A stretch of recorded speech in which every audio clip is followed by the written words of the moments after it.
राउरई त रोज दिन के खेल बा काल्हे के दर्द अभी लेना गेल बा राजा हो राउरई त रोज दिन के खेल बा काल्हे के दर्द अभी लेना गेल बा बारह तू जुआइल अभी हमर जवानी राजा जी हो खफोर बा इतना झनी हूँ मचिए सैया कमर हमर कमर जोरदा इतना झनी हूँ मचिए सैया कमर हमर कमर जोरदा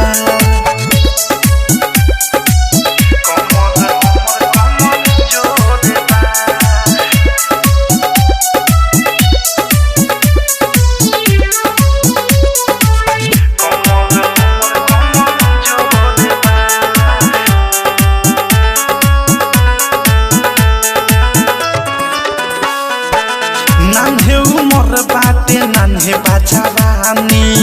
ओ में लागे न मनवा हो कहनी कि कुछ दिन नहीं हरे रहे द तब करैल हो गवनवा हो नान्हे उमर बाटे नान्हे बाजारानी ओ में लागे न मनवा हो कहनी कि कुछ दिन नहीं हरे रहे तब करैल हो गवनवा हो सखी सहेली हंसी कहेली रोज मोहब्बत तोहर कठोर बा इतना जानी हूँ मचिए सैया कमर हमर कमर जोरदा इतना जानी हूँ मचिए सैया कमर हमर कमर जोरदा बाय विकेश भोजपुरिया डायमंड रिकॉर्डिंग स्टूडियो छावलाना प्रेमियों से सैया सुनी रोलन तनिको सहूर बा नैहर में रही त चौकी पर सुतनी पलंग पर सुत के नूर बा ए हटे ना प्रेमियों से सैया सुनी रोलन तनिको सहूर बा नैहर में रही त चौकी पर सुतनी पलंग पर सुत के नूर बा राइटर थारू अनुराग सुबोध हो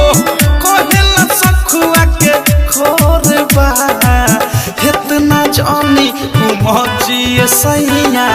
कमर हमर कमर जोरदा इतना जानी मचिए सैया कमर हमर कमर जोरदा राजा हो राउरई त रोज दिन के खेल बा काल्हे के दर्द अभी लेना गेल बा बारह तू जुआइल अभी हमर जवानी राजा जी हो खफोर बा इतना झनी हूँ मचिए सैया कमर हमर कमर जोरदा इतना झनी हूँ मचिए सैया कमर हमर कमर जोरदा छोड़ देना। आरसीएम म्यूजिक न्यू ऐप अभी डाउनलोड कीजिए हमारे गूगल प्ले स्टोर से और पाए भोजपुरी लोकगीतों का एक से बढ़कर एक ऑडियो वीडियो सॉन्ग बिल्कुल मुफ्त।